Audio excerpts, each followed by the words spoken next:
Do you feel safe at night? Would you walk home alone? Today we're here to discuss all this and more on Reclaim the Streets. Hi, my name is Sophia and I'm here with Telma, Kate and Tash. In light of the Sarah Everard murder in early March, this has sparked outrage throughout the whole population, and as women, we've all been in Sarah's shoes before. Because of this event, we want to raise awareness and to highlight just how widespread this issue is in our society. Each of us have our own stories that we want to share today. This situation has really, it's been very techie because it just reminds me of situations that I've also been in. So one particular situation that I was in was when I was in the gym and we were working out. It was me and my friend, we were working out, and there was this guy who followed us to the top floor because there's 2 floors in the gym. And he decided to sit next to us, and as we were working out, he was like rubbing his legs like back and forth, and then he eventually like slipped his hand like, yeah, you know what I'm talking about. And so that made us very uncomfortable. So we went downstairs because we were like, we don't want to be in this situation anymore. And then he followed us downstairs a couple seconds later, which we were like, okay, what do we do now? So we stayed for a bit. And then he was like hovering around us. So it was just kind of like, okay, right, we need to get out of here. So we went into the changing room, but then he also went into his changing room. And the male and female changing rooms are completely opposite each other, like this. So it was just like, okay, right, what do we do now? Like, how are we getting out of this? So luckily there was a girl in the changing room, and she helped us get out of that situation. And I'm so grateful that she was there, because if she wasn't, it would have been a very completely different story that I'll be telling here today. It probably would have been me, if I was comfortable enough to say that I most likely would have gotten raped or stalked all the way home, which I'm happy that I didn't go through that, but there are many other girls out there who have. Yeah, so that's my story. I think guys can be so inconvenient sometimes. I don't think they understand. They put us in this place to be uncomfortable. Once happened with me, like it was the past year, winter time. I do night shift, so I go home quite late, like 2 a.m. I need to walk home, like 40 minutes walk. And once one guy started following me, and then I realized that somebody was following me, like I started to walk a little bit faster. And then the guy was started calling for me. Hey, I was like, oh my God, I need to run. And this I is was at alone. 2 a.m.? 2 a.m., winter time, all dark, nobody in the streets. So I was like, if something happened with me, what shall I do? I was alone. And then the guy came really close to me. Like, I look him in the eyes like, what do you want? I said, I want your number. I want your Instagram. Let me take you home. And I said, no, thanks, I'm okay. He said, let me take you home. Yeah, that's happened before in my store, but I was still in the building. Guy approaching me like, let me take you home. When do you finish? And I said, no, I'm all right, thank you. Sometimes they are so inconvenient. They never understand when no means no. Yeah, like they're they so think, persistent. yeah. Like, it's just so weird. Like, when I say I have a boyfriend, it's not because I have a boyfriend, but it's kind of like, I feel like that's the only thing you can say to men for them to understand that, like, it's time for you to back off. Sometimes I don't even take that as an excuse, Yeah, though. I mean, my story, I was walking down New Street. I was going to collect food with my friend. It's probably around 9 p.m. on Sunday. And we're walking down the road and we noticed this man, and it's probably like in his 20s. He was like, yo, like trying to get our attention. We just like walked past and we got the food, and then he followed us all the way, like a 10-minute walk from getting the food. And he was like, oh, yo, what's your Instagram? What's your Snapchat? And at this moment, like, we were literally like cornered. There was quite a lot of men about actually who witnessed this. So no one came to help? No one come to help. That is the no one worst. came to help. And basically, I said that, oh, I'm really sorry, but I've got a boyfriend. He's like, oh, I don't care. Like, I don't care if you've got a boyfriend. I'm here. Let me take you home. And I was like, no, thank you. And as we basically managed to get away. And How did you do that? We just literally had to keep walking. We had to like run at one point as well, which was really scary. And then after we walked away, a man did approach us. Which was an Uber Eats driver, and he said, was everything okay? Like, I was watching what happened, So but I didn't But approach. why didn't he help? Like, Exactly. It's all well and good after, but... And we were just like, yeah, thanks for looking out, but we would have appreciated it if you actually like intervened and like helped, because we were literally with this man for half an hour. Like, so what would you have wanted like him to do in that particular situation? Personally, in that situation, I don't know if you guys have had like the same thing, but if I was to witness something like that, I'd go up to them and pretend that I know them. Like, oh, hi Kate, how you doing? Like, obviously they don't know my name, but, or for the man to intervene and say, look, they're not interested, like, something like that. Especially because men respect other men. 100%, so yeah. He would like, have done something. But yeah, we don't really go out no more after that incident. So yeah, it's just a bit, all I wanted to do was get food. See the consequence, like you don't go out because what happened to you, like you should be free to go out. Yeah. Like I was literally going to get food, that is like a necessity, like to eat. Like, can I not go out to eat no more? But yeah.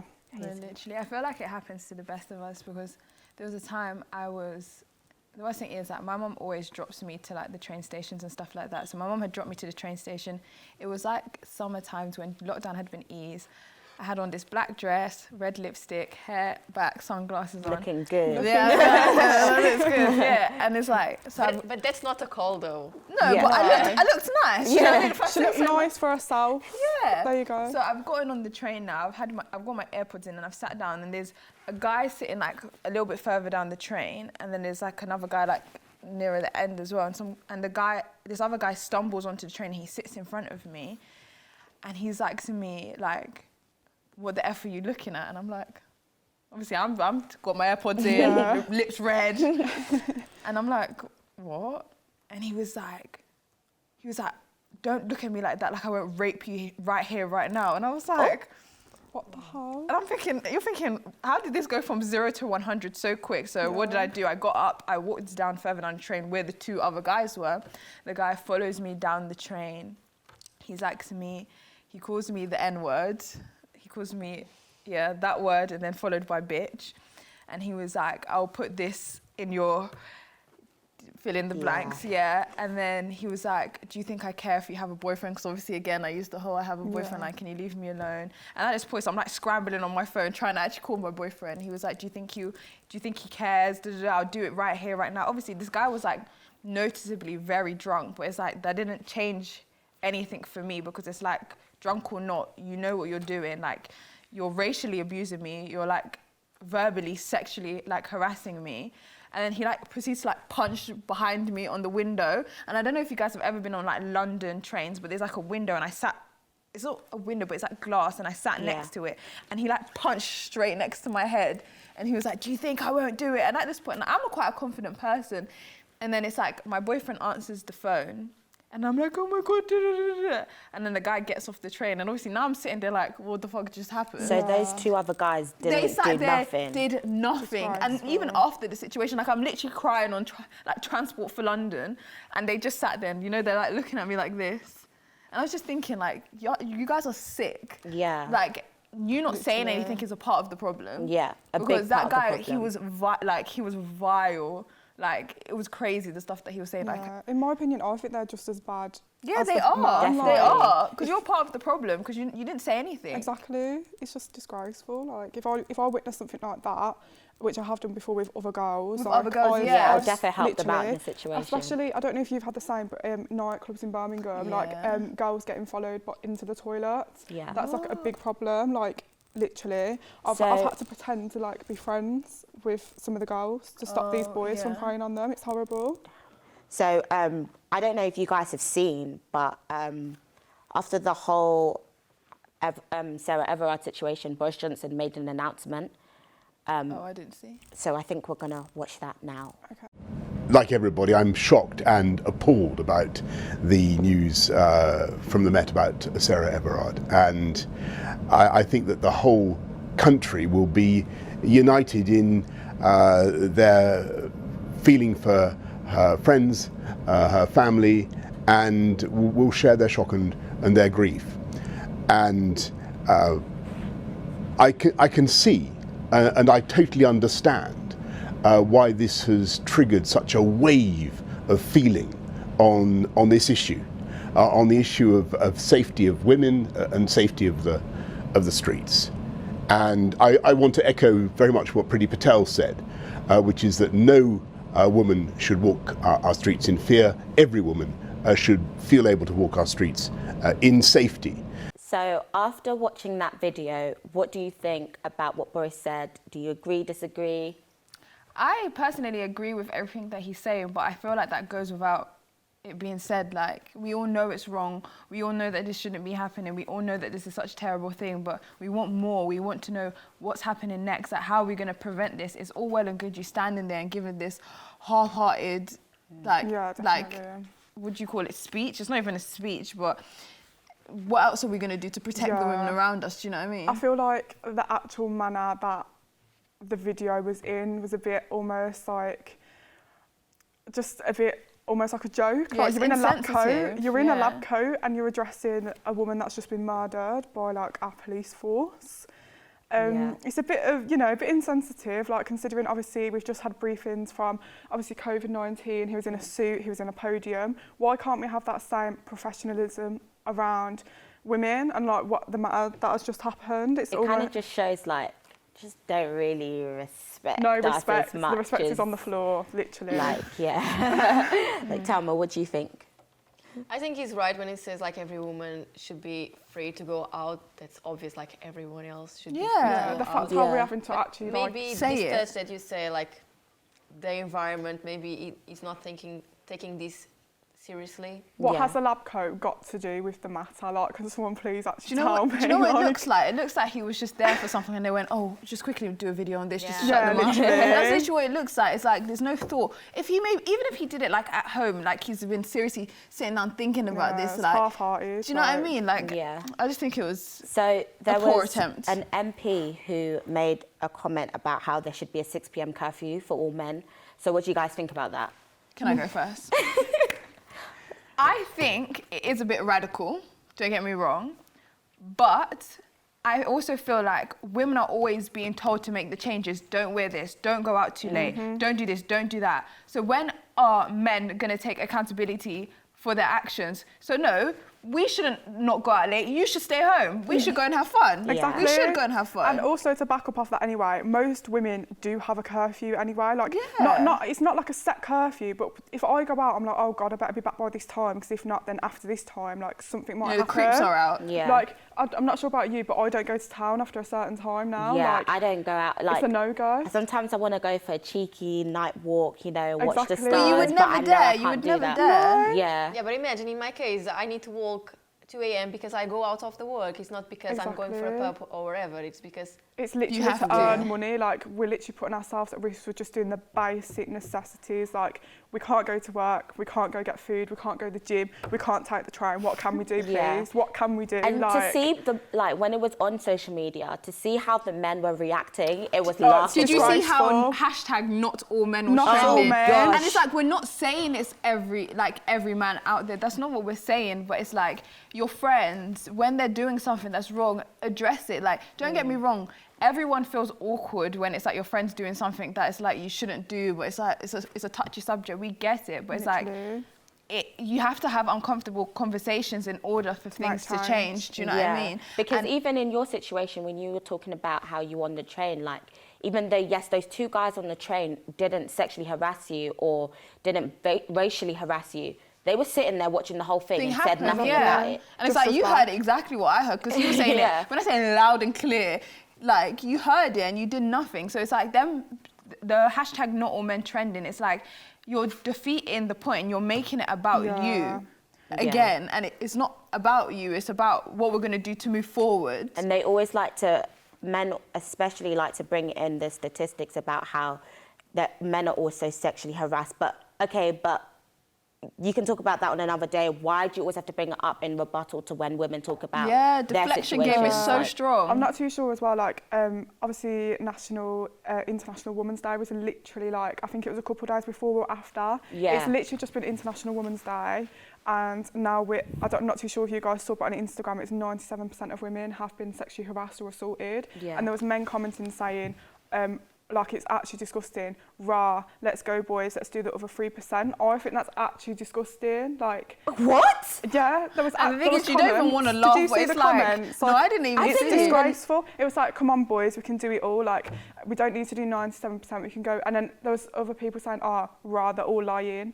Why would we lie? Yeah, Like, that's another one that irks me is when Annie, men why are would like, we lie? Like, we're some women lie. Yeah, that is the Exactly. case sometimes. But the thing is, Yeah. like, we're, That's the I know that's the worst one. That's the It's worst like the one. same thing, like if you are wearing a dress, like you are asking for it. Yeah. no, I'm not asking for it. I'm dressing nice because I want to look nice for myself, not anyone else. I don't need to impress anyone. At the end of the day, we can dress the way we want to dress for us. We're not dressing to impress man. We're not dressing to impress anyone. She's out here preaching. Literally, But like, sometimes Yeah. it's just not about the dress. It's just like a crazy people just following Exactly. you because yes. red lipstick as well. Can we not wear red lipstick now?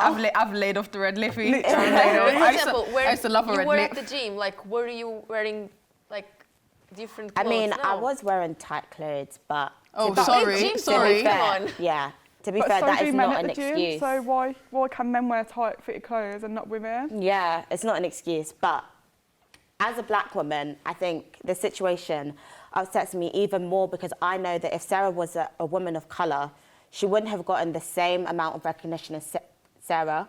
So there's this thing called missing white women syndrome, which is a term that is used to describe the Western media's disproportionate focus on upper middle class white women who disappear compared to the coverage of missing women of colour, women of lower social classes, and missing men and boys. Yes, as a woman, the Sarah situation is a heartbreaking story, but I urge white women to also check and accept that they have privilege in this situation, because if she was a black woman, it would not have happened. Like, there was a woman called Blessing Olusegun who was 21 years old when her body was discovered on a beach in East Sussex. Miss Olusegun and Miss Everard have very similar stories. However, the treatment of these cases are varied greatly. So I have a couple questions for you guys on this topic. How do you think we can solve this issue and bridge this gap between the recognition of these different types of women? I think for all the situations in general, if you are like a black person, they don't mention that much. But I don't know what personally can I do to change that.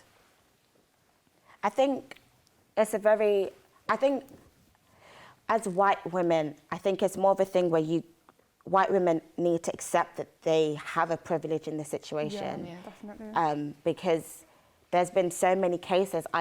Recently there was a woman of Asian descent and her son who've gone missing recently, but you would think that because of the Sarah Everard situation, every case after that would kind of be picking up recognition, but that one, a lot of people don't know about it. I personally haven't heard of that story. Exactly. It's quite shocking, so actually. it's just very shocking, and I don't know what there is that we can do apart from use our voices to speak out. And the thing is, I think that's important, that it's not just, because when people tend to talk about women of colour or people of colour, people automatically assume black woman. Yeah. That's not the case. It's not just black women. Like, women of colour is women of colour. Like, and I think it's important that, yeah, as a white woman, there's nothing you can outrightly just go out and do and everything's going to change. You know what I mean? That's not really how privilege works. But it's like when we as women of colour are speaking out, like, you stand with us. Do you know what I mean? So it's to show that it's like there is solidarity and it's not a you and them, it's an us problem. Do you know what I mean? That's like, what I think the most important thing is. The vigil for me kind of was I was very happy that we were out there, but at the same time, it was kind of a thing where, obviously at the vigil, there was police brutality, and it was only then when white people were like, yeah, we need to defund the police, but black people and people of colour have been saying we need to defund the police because they are racially profiling us, but the white population didn't really see it because it wasn't happening to them, and now it's happening to you guys. You're saying defund the police. But it's like we've been screaming this, so we just all need to stand together and amplify each other's voices. And I think it's a thing where loads of people only notice things, because obviously at the end of the day we're all human, and a lot of people only notice things when you've experienced it. Yeah, 100%. Do you know what I mean? So I don't think it's a thing where it's like people like who are white are trying to be like, oh no, it's not happening. Like, that's not what I think's happening. But I think it's until you experience it firsthand, like as you said, at the protest, there was police brutality. Then they're like, oh shit, like this actually is happening. Yeah. I just think sometimes we don't need to get that far in order for us to be heard. Do you know I what feel mean? like I don't know. I feel like for everyone to be heard, we literally just need to come together, because there's no point obviously having opposite sides. Like, we know what's happening. Yeah. Like, we need to address it as a whole and literally just be heard. And I feel like some people just, I don't know how to explain it. Some people just don't think like that. Like, they're quite shielded, obviously coming from different backgrounds.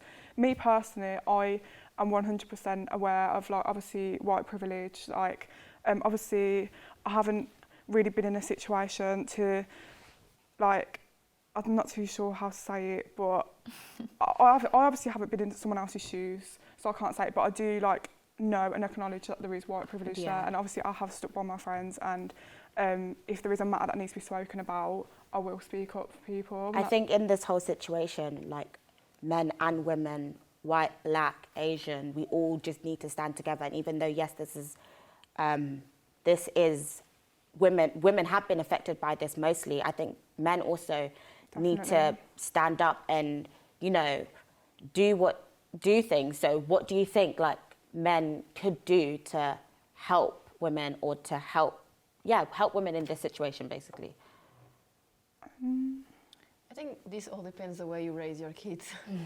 But people it's not say for that, telling, but for example, girls don't go out after 10. No, girls, you can go out after 10, but raise your boys to tell them don't do your behavior. Yeah. I feel like at this point, when people say, as much as I understand where you're coming from, but I feel like people's just shifting blame at this point. Yeah. I'm sure most people don't raise their sons to be predators. I'm sure people don't raise their sons to become perverts and paedophiles. I don't think it's fair to say to people, educate your sons, because what happens to people who are educated? There's a lot of these people still do it. Exactly. Everyone knows the difference between right and wrong. Yeah.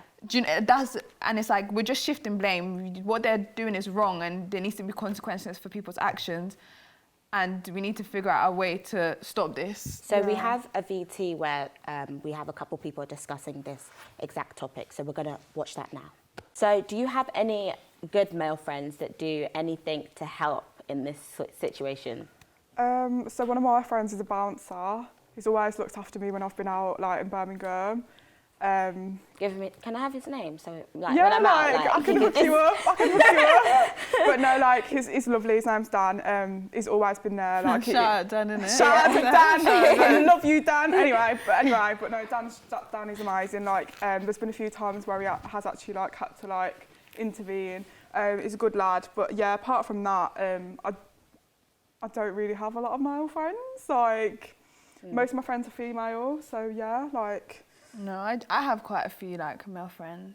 Obviously, I've got loads of brothers as well, and I feel like not all of them are bad. Do you know what I mean? Yeah. During this whole situation, loads of my male friends have messaged me look, Tash, if you ever feel unsafe or anything, just let me know. I'll come and pick you up and stuff like that. I think it just needs to be clarified that we know it's not all men. Do you know what I mean? There are some good ones, but it's just protect the women that are around you, and even if you don't know them, just do what you can to protect them, because it's one small situation that is maybe just a cheeky slap on the bum or something, it can really affect someone. Do you know what I mean? So just do what you can. Yeah. Thelma, do you have any male friends that do anything in particular? Before, last year, I didn't have that much friends here. So while I was working at home, I was by my own. Now I have a boyfriend here, and sometimes he comes to pick me up, but otherwise I don't have anybody. Yeah. Do you expect males to do anything specific when you're in a situation? Yeah. What do you expect? To you, right? If you've got any decency and you've been, I don't even know how to say it. If you've got any decency and you're seeing someone in a situation that's very uncomfortable, you would do something. I feel like if you're a person to stand there and let it happen, then you're a coward. Personally, if I saw someone in a situation that I know they weren't feeling comfortable with, or if it was disgusting, which I have been in a few situations like that, I would personally intervene and try and almost take them out of that situation, because that's what I would expect. Yeah. I don't think it's a big thing to do. I think it's just, you know, respect for someone. Yeah. I kind of expect them to step in, I can't lie. Especially just because, you know, when you've been in situations and the guys, like you guys have said, like, yeah, you look so uncomfortable. Why didn't you do anything then? Like, exactly. I need, like, not saying that we need men. Like, that's not what I'm trying to say, but I'm trying to say, like, if you're in that situation, like, be that helping hand, be the other guy, be different, like, just... Yeah, or even girls. I think I'm a very spontaneous person, and maybe if I see a situation like that, I'll pretend I'll be her friend and just take her from that situation. I feel like in a situation, like, if that was your sister, would you, like, do you know what I mean? If you see it from the other, like, perspective, like, if that was your sister, you would intervene. So why wouldn't you do it if it was another part? I don't know how to explain it, but that is someone's sister, that is someone's daughter, could be a mum potentially. Like, you know, you need to protect the people around you, and that goes for everyone. It's like, you know. I think even small things like, if it's nighttime, like, try not to walk too close behind women. Yeah, definitely. Like, maybe cross the road, or, do you know what I mean? Like, just small things like, don't pull up next, like, if you find her attractive, don't pull up next to her and beep your car at her at night. Like, there's small things that you think are harmless, but it's really scary. Yeah, if you find someone attractive, you don't need to tell them, like... No, but sometimes people might want to get your number and stuff like that. They might think you might be the love of their life, but there's a way to go about it. I feel like, there's a time and place, do you know what I mean? Not like Baggot Street at 2 o'clock in the morning, like, do you know what I mean? Like, But then, to me, it's like, it raises the question of, say, for example, he did see her or whatever, and he genuinely wasn't a creep. How does he then go about approaching her? Because he thinks she may be the love of his life. Like, what do you do? Personally, I don't think anyone... Okay, that's going off topic. Personally, if I saw someone out, I would not approach them, because that's not what I'd like if I was going out. That's me as a person. Do you know what I mean, though? It might be harmless at one point, but it's like, how would he go about it the right way? The thing is, though, I feel like my experience is that obviously they've started off harmless and they've become something quite harmful. So I feel like that's probably why I'm the way I am, because of how, like, people have approached me. Like, I don't see it as, like, a harmless way. I think these discussions, like, men need to have with their female friends and their male friends to be able to determine whether, with the way that they approach women, I think this discussion would be best with the people you're surrounded by. But to all the women out there who have been affected by this, the helpline numbers will be on the screen, and I just want to say thank you to everyone for this discussion. It's really important that we have these discussions and we continue to talk about this. Again, if you need any help, or if you need someone to talk to about a situation that you've been through and you don't want to talk about it with your family or friends, the helplines will be written on the screen. Thank you to everyone for all of your insightful information, and thank you for sharing your stories as well. And we will see you later.